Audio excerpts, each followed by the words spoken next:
airline. He's the one responsible for developing and operating the network and incessantly working hard to provide value for its many stakeholders, in this case, membership.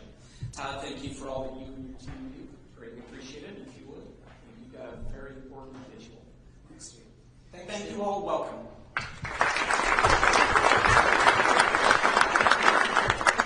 Thank you, Chairman Blue. Appreciate it. Welcome, everybody. Glad you're all here. We have the administrator with us for him. It probably feels like the 24th time. Probably 6 or 7 times now, and we appreciate very much you doing it. A very familiar figure to all of us, but just for a hot second, we'll remind everybody that David Pekoske is in the second term as TSA Administrator, appointed by President Trump, reappointed by President Biden, and we're grateful, very grateful for your continued service. You'll all recall that he had a long and distinguished career in the Coast Guard, 33 years in the Coast Guard, and his last posting in the Coast Guard, Vice Commandant, and spent time in the private sector. All of that is great and wonderful. The thing I love so much about David Pekoske is his true commitment to partnership and working with industry, working with organizations like ours and others around town. I think there's something in that Coast Guard DNA that drills partnership in to the just sort of the essence of how they operate, and it's made a huge, huge difference. And so, David, thank you very much for our ongoing partnership. Very grateful for it. Okay, the first hard-hitting question of the morning.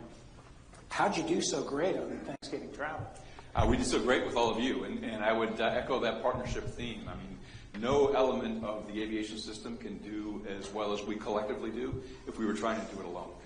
Airports, air carriers, other partners in the airports, certainly TSA and CBP, really successful Thanksgiving holiday period. Our busiest day ever in TSA history was Sunday.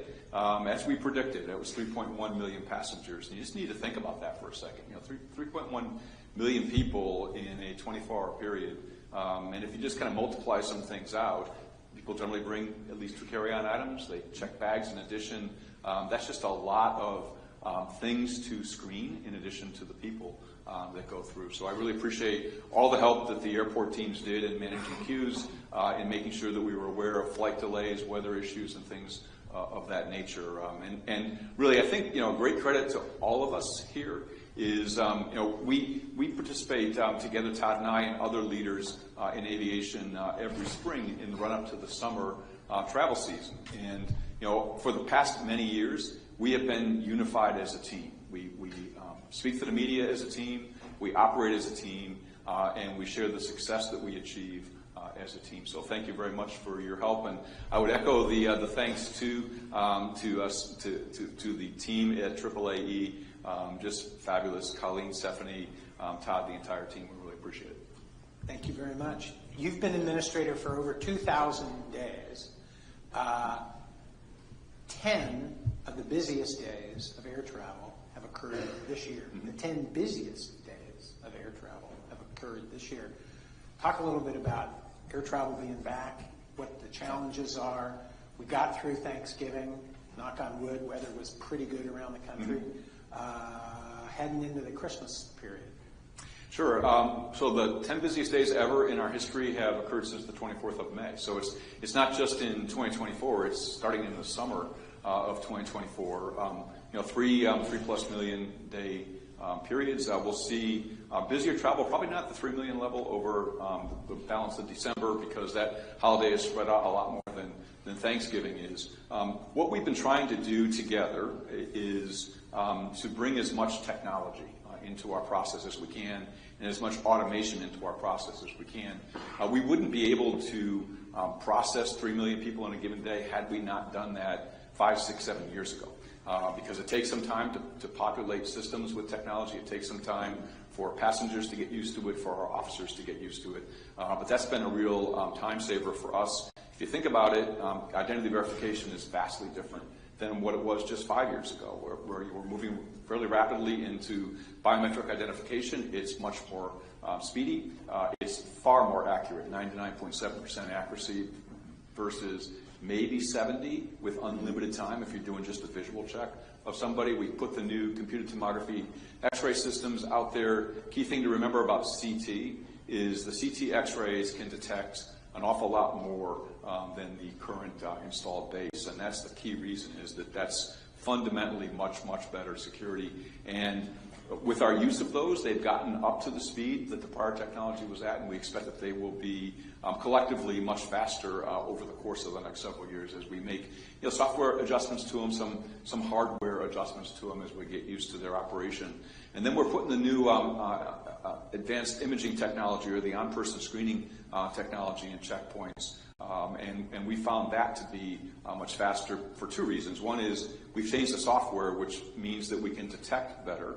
But importantly, the false alarm rate dropped by 50%. And so when you look at some of these swings, to drop a false alarm rate by 50% means that there's 50% fewer pat-downs that we're performing. That's the least exciting thing for passengers and for our officers. It takes a lot of time, and that's been a huge time savings as well. So just a lot of investment overall. The ask I would have is that, when we look at the technology investments that we've made, and I think as an agency, we've done really well at doing it quickly. I mean, everybody kind of bemoans the fact that, oh my God, this is a federal procurement process. It's going to take us a very long time. We are in a position where we can complete the identity verification investment, and we can complete the X-ray investment by 2031 if we got the money to do it. We have contract vehicles in place. We know exactly what we want to buy, and this means that we wouldn't just buy a bunch of machines and warehouse them. It means that we would buy them and install them in a way that takes into consideration passenger volumes and things of that nature. Particularly important for both because the facial, as I mentioned, is much faster, and passengers really love the idea of having a touchless experience, particularly with handing over a credential to somebody else. And so, we've been testing out this touchless identity solution in 9 airports around the country, where literally as a pre-check passenger, you stand in front of a camera, it captures your image, compares it in milliseconds with your on-file passport image, and then you proceed to the rest of screening. So we'd like to get that done as quickly as we can. The other thing with the CT X-rays is we would really like to begin to relax the liquids limitations, the old 311, the 100 milliliter limitations on each individual bottle.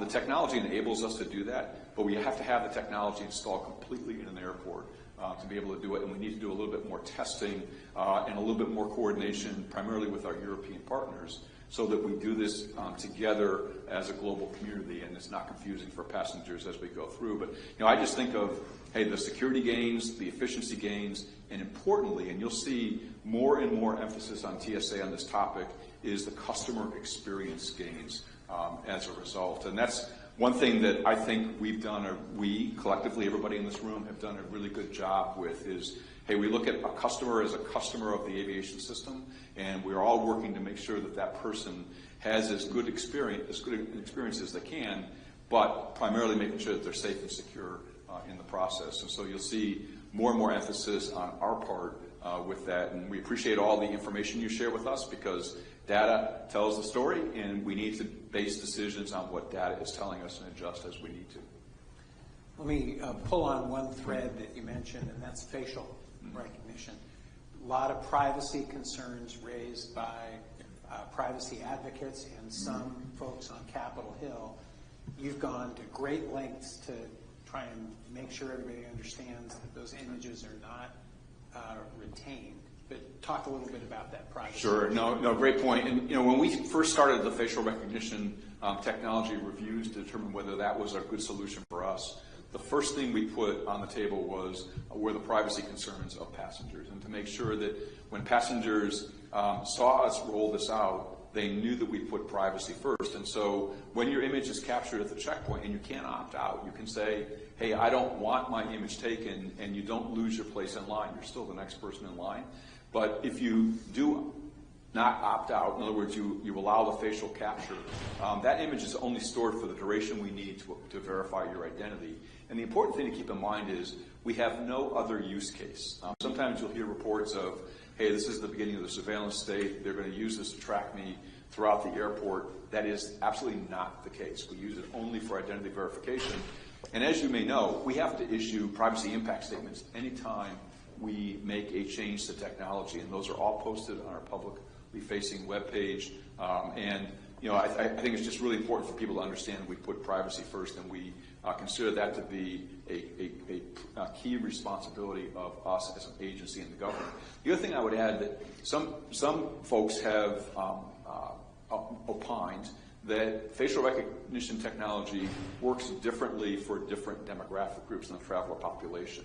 We also put that front and center at the very beginning. We said, hey, we can't put a technology in place that is not performing equally across all demographic groups of the traveler population. We did extensive testing of the algorithms we use.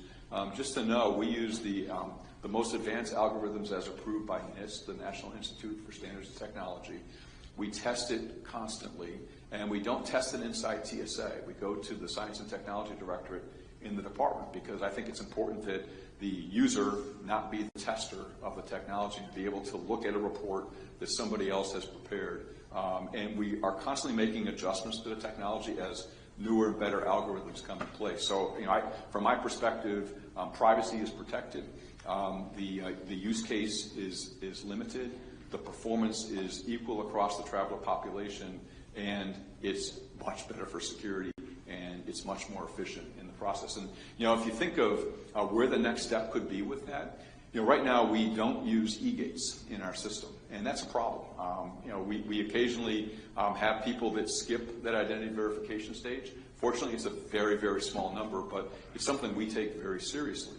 And when I see something systemically occurring within the system, my first question is, hey, what can we do? What technology solutions can we put in place to make this not an issue in the future? And one of those solutions would be installing e-gates. So you can imagine you'd have facial identification technology married up to e-gates, and you wouldn't need an officer at each machine because the officers are there to resolve anomalies.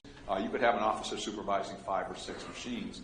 And for the TSA workforce, there should be no concern whatsoever that that's going to result in anybody losing their jobs. We have 3.1 million travelers. We're about 6% on Thanksgiving over where we were in 2023. The growth is going to continue. The first question you asked is about the growth in the American aviation system. It's been incredibly robust. If you look at the 22 to 23 growth, that's about 13%. 23 to 24 growth is probably going to be about 8 or 9%. You add those two together, you're looking at 17, 18% over 2 years, when we used to see roughly 4.5% per year. So the growth has been absolutely remarkable, and we are way beyond where we were pre-pandemic. You've leaned hard into technology. That will be one of the lasting legacies of the Pekoske reign of terror. The other one I would submit is your championing of the workforce and pushing for pay equity. That's something that was an uphill battle that required a lot of skill and operational expertise in dealing with the Congress. You got that through, but we're also on the precipice of a new Congress, a new administration, a lot of downward pressure on domestic discretionary spending. Within the Department of Homeland Security, where your agency resides, there's going to be an awful lot of emphasis on the border and a lot of resources pointed in that direction. Long-winded way of getting to the question of, can you sustain that pay equity, which has been so important to keeping attrition rates down with the workforce? Yeah, and to lead off, to answer that question, it's fundamental to understand that we weren't asking for any more pay than any other federal employee receives. That was the pitch, is, hey, the TSA workforce is paid on a different pay scale. The pay scale is significantly less than their other federal counterparts. And not surprisingly, some people would join TSA, work for a period of time, and then move to another agency. Well, that's good for the federal government, but it's costly for TSA, not just in terms of money, but in terms of expertise in checkpoints, which is really important, particularly when you're dealing with high volume days like we just experienced. So we were just trying to get up on an equal plane with everybody else and to try to lock in our pay system to the general scheduled pay system, which is the pay that pretty much every other federal employee receives. I think we've accomplished that, and I don't expect that that will be changed because the results are so crystal clear. You know, when you look at attrition, attrition used to be north of 20% in the TSA workforce. So you got to figure, you know, 1 out of every 5, sometimes 1 out of every 4 people would leave within a year. And that has a significant effect on the operation overall and the efficiency of that operation. Now it's down to about 7.1%, so a huge, huge change in attrition. We brought on, for the first time since I've been the administrator for like 7.5 years, we brought on 600 people this week. Typically we were bringing on a couple hundred maybe. 600 people came on in 1 week. So, you know, when we look at this Thanksgiving travel period, our workforce was the biggest it's ever been because passenger volumes were the biggest they've ever been. But the thing to understand is I don't think that our workforce needs to grow at the same rate as passenger volumes grow. I think we need to find efficiencies in how we operate, in our procedures, and in automation overall. And to be able to do that, we need technology. And technology is yes, it's there for efficiency, but I would really want people to focus on security effectiveness. I mean, you can't all of a sudden see a threat that you need to deal with and know that your 2,400 X-ray systems are inadequate to detect that threat. You need to know that, hey, I have the technology base in place to be able to perform the security effectiveness, the most important part of our mission, but at the same time, to automate as much as we can. Remember I mentioned at the beginning, 3.1 million passengers and everybody has 2 at least carry-on bags. You got to think of, when you look at the officers in our checkpoints, they're looking and reviewing every single image. Technologically, that's not necessary. You know, we should put in place software with these machines that automatically detect the prohibited items, automatically detect explosives first and foremost, then automatically detect you know, smaller knives, larger knives, stun guns, firearms, you name it, the things that we don't allow in the checkpoint for a very good reason. And then only have those X-rays alarm or put an image up when it alarms. You can just think of the savings. And the other thing I think about all the time is, you know, we ask officers to do an awful lot. We ask them to never make a mistake. We ask them to look at hundreds of images in succession and be as sharp on image 2 as they are in image 98 or 200. That's a pretty tall order to ask for when technology solutions will make you much more effective overall, and then use the human brain for what it's best at doing, and that's resolving issues or putting a presentation, you know, an image presentation in context. The human brain is much better at that than a technology solution would be still to this day. So, you know, I would always come back to, hey, you've got to put your people first. We're a 62,000 person organization.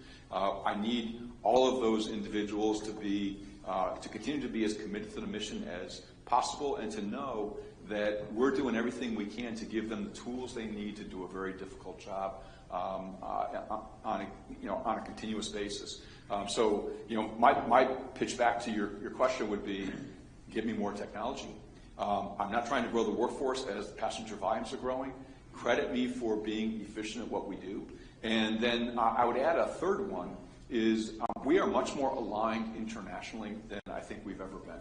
And we are continuing to be more and more aligned primarily with the European Civil Aviation Conference, which establishes detection standards for about 40 countries, along with us, the 2 major standard-setting bodies in the world. We're trying to make sure that our standards, if we can, are as close together as they can be to give us a broader market so we are a smarter buyer and there's more competition in our acquisition process, not just for the United States, but for those 44-plus member states across the Atlantic. So, you know, there's a lot of things we have going on to make sure that we continue to deliver as much value as we can for the investment that's provided, and that value equation continues to increase, not just in a straight line, you know, in a steady state slope, but you know, it just ramps way up as we get technology more embedded throughout the system. You talked about international partners. Why don't we talk for a minute about One Stop and what's going on now and what that's going to look like in the year ahead? Yeah, One Stop is a fantastic program. One Stop basically means that you're screened once. You stop once for screening. And so if you're screened at an international departure airport to the United States, and that screening is comparable to the screening that we provide here in this country, then when you arrive in the United States and you have a follow-on domestic flight to somewhere else in this country, you don't get rescreened again as a person. So you stay in the sterile at the airport, you don't go into the public area and then have to go back through United States screening. And importantly, in partnership with Customs and Border Protection, if your check bag is screened in that international airport, its screening process is comparable to ours, and your check bag literally goes tail to tail in aircraft. And you can imagine the time savings that is for a traveler. That's an hour and a half, 2 hours sometimes in time savings for travelers. But just think about the efficiency benefit. Why do something twice when once will do? And wouldn't we want flights inbound to the United States to have all of those passengers and all of their checked baggage screened to comparable United States standards? And the thing to remember about this, and this is really a big shift on our part over the last 5 years, it's a shift we made in cybersecurity as well, is to look at outcomes rather than individual activities, and to match up, hey, this country does this activity in this international airport. Is it exactly the same as ours? If so, we're good. To rather than say, hey, they're doing these things. Some of them are different than what we do, but we tested this and we know that the outcomes are comparable. So why wouldn't that be acceptable? And that's the process we've gone through. I would say working through One Stop with many partner nations already. We are stronger as the U.S. system. We have made some adjustments in things that we do based on what we've learned, and really looking under the hood of somebody else's system in a way that we've really never done before. And inbound flights to the United States are more secure as a result as well. I would expect that 2025 is going to be the year of One Stop. We'll announce our first one sometime in early 2025, and then we might have one or two more after that. So you don't want to make any news? No, not ready quite yet. But when we do make the announcement, though, to the point you made, Todd, at the very beginning of our conversation, it's not going to be TSA making the announcement. It's going to be our international partners, TSA, CBP, air carriers, and the airports involved. Because we're showing people that, hey, we've all worked together to get to this outcome. It's required investment on all of our parts. What a great step forward. And we have no inbound one-stop arrangements in the United States because we've never gotten to the point where we, one, had the authority, and two, had the mechanisms to be able to determine whether or not systems were comparable. Let's shift into a topic that you and I have talked about a couple of times before, aviation worker screening. And from an airport perspective, we're in agreement with TSA that there needs to be that screening. Where we part ways a little bit is who should be responsible for that and who should pay and issues like that. So talk a little bit about, from your perspective, why you think that's something that airports should have to take on as opposed to it being the responsibility of the federal government. Sure. Well, I would say it's really a shared responsibility, and we've approached it this way. And there are certain airports where we do the aviation worker screening, sometimes by a long-standing agreement, sometimes by relatively recent agreements where we had the capacity to be able to do that, and we reached an agreement with the airport that we would do the worker screening for them. And so, we provided a lot of flexibility in how we did this, but there are some airports where we have no capacity. Flexibility whatsoever, and we really can't take on that responsibility. But we do have expertise in the airport, and we want to make sure we provide that expertise to the extent that we can to make it, as joint an effort as possible. This is really about building in capacity, and one of the things that I think about in pretty much every day of my work in TSA is, what if something happens? How quickly can I close up some vulnerabilities that will continue to make the system safe, will continue to facilitate the movement of people and goods through our system? And being able to have the capacity to require a level of aviation worker screening higher than we do today for a period of time would be very important. Right now, the only way to do that would be to significantly slow down passenger traffic through our checkpoints. And the other part is that, I don't think that aviation worker screening needs to be at the same level as passenger screening either. So there's a differentiation in the level of screening that needs to be accomplished. And I do appreciate all the dialogue we've had. You are listened to, and I take your concerns very seriously. But we did need to move to get a level of aviation worker screening in place that also allowed us collectively to reduce access points, because the insider threat is a very real consideration that we want to continue to make progress in reducing and mitigating, and have the tools to be able to do that. So I really appreciate all the work and all the dialogue that we've had going back and forth. The thing that I think about as I travel around to airports is, this country just invested millions and millions and millions of dollars in airport infrastructure. It's great to see. It's great to see when you travel around this country and you see all of the projects that are going on pretty much everywhere. I mean, there's it's not just one or two airports. There's just a lot going on. But, the part of that we need to think about for the next round of this is building in some security into the infrastructure investment that's being made. When you think about one-stop security, and we've worked with a couple of airports that have projects going on right now, is, hey, why don't you future-proof yourself to be a one-stop airport by just making some design changes that probably don't increase the cost of your project very much at all, but give you the option to have the infrastructure in place ready to go to do that. Same would apply to new construction. Let's take one stop off the table for a second and just say, hey, we really ought to be reducing access points. That simply makes sense. To have 30, 40, 50 access points in an airport is a lot, and it drives a lot of work. Can't we design in some of this stuff? Design in an employee screening area. Design in exit doors that are automatic rather than having people sitting there and performing that function. So these are the kinds of things that when we get to this next round of infrastructure investment, we need to make sure we put front and center on the table to be able to offset some of the costs of the requirements we have. But we try to be, and you may or may not agree with this, but we did really try very hard to put the minimum requirement out there. And just remember that the ICAO standard is 100% staff screening, and we have never supported that. But by the same token, 0 is not the right answer either. And I think we all agree on that, but like you said, Todd, I think where we have different perspectives is who does it. And hopefully you have found our federal security directors, who are your primary points of contact on this, to be open to different ideas you have. And as I've traveled around, that's one of the first questions I ask is, hey, how is the aviation worker screening process going? What kind of arrangements have you made? Because we gave the federal security directors the authority to make those local agreements within some guidelines.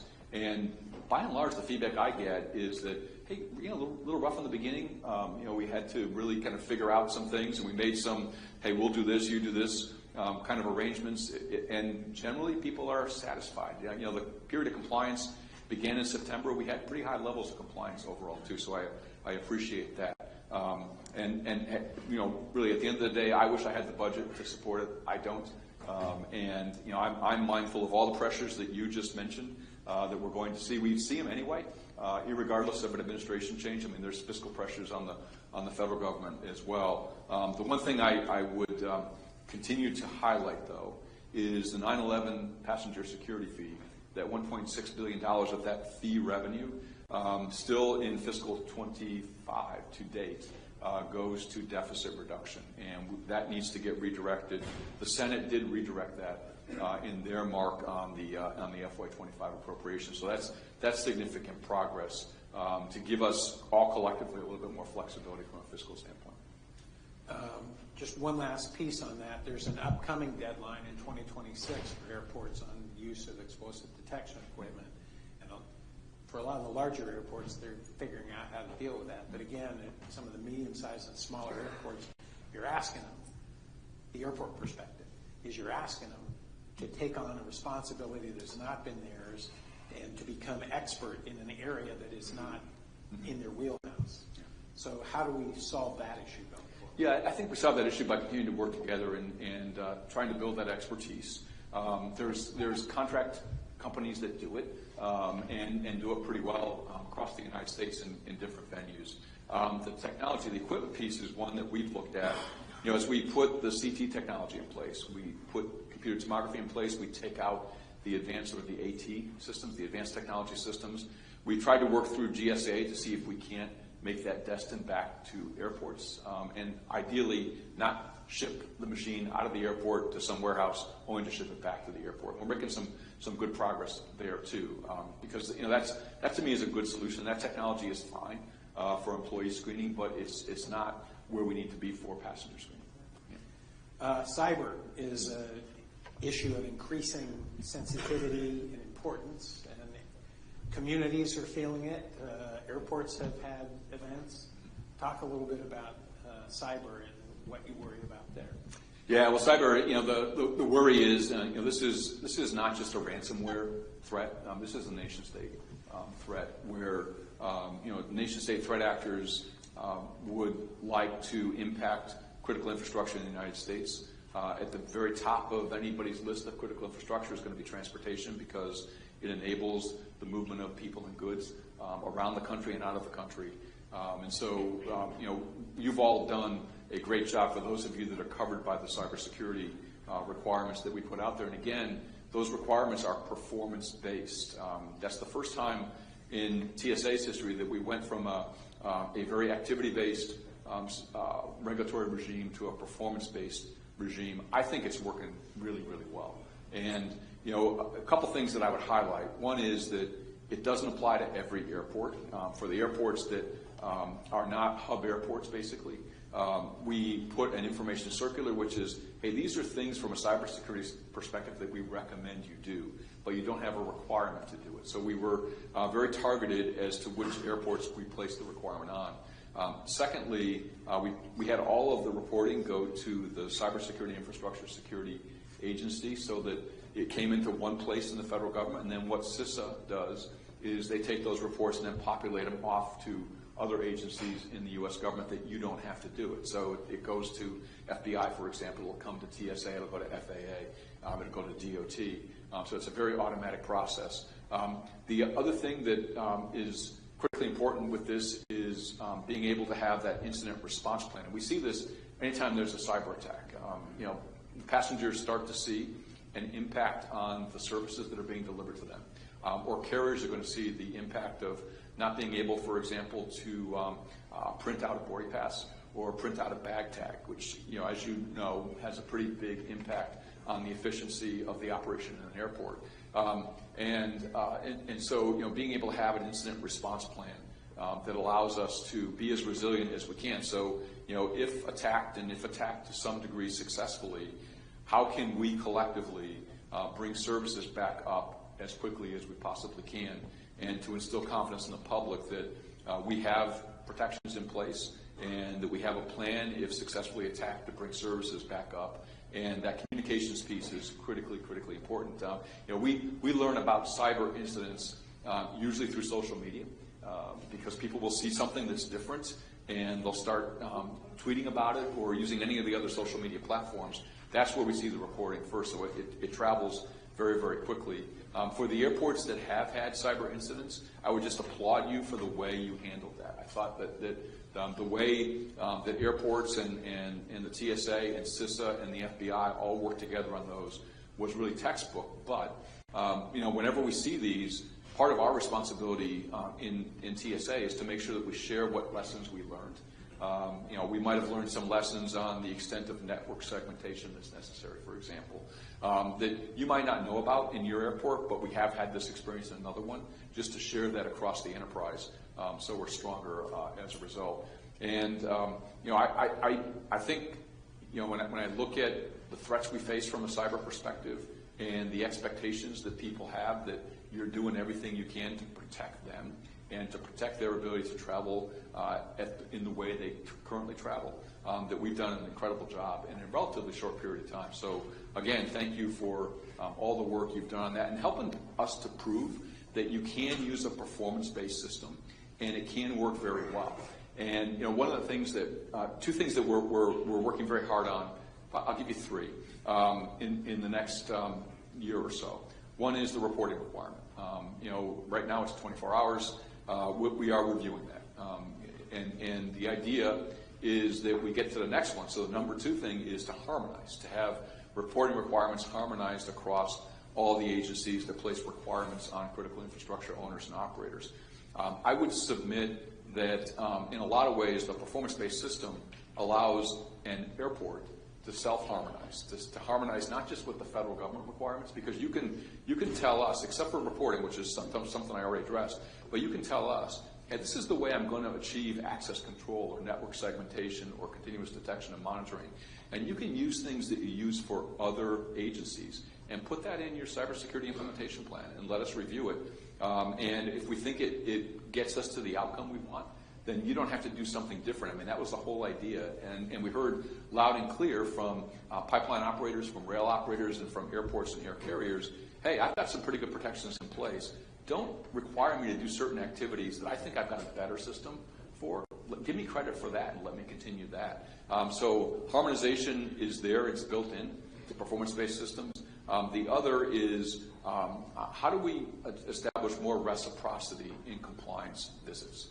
To me, if several different agencies have a requirement for something and it's very similar, why would all of us have to inspect the same thing? Why can't we agree that, hey, if FAA inspects for this, TSA accepts what FAA compliance says, and vice versa?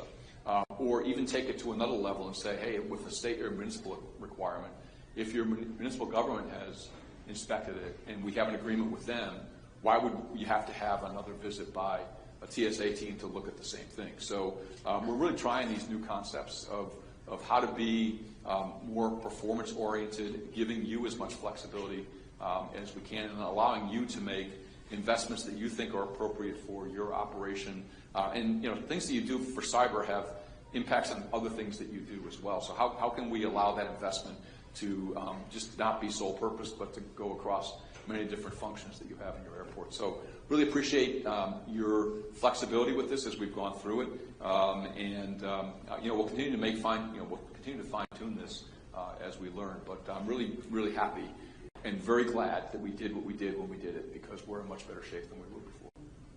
We're going to leave it there. I think you will, even the first-timers in the room, will appreciate the depth of knowledge that the administrator has, his passion for keeping us all safe, and for his workforce. Ladies and gentlemen, help me thank TSA Administrator David. Thank you.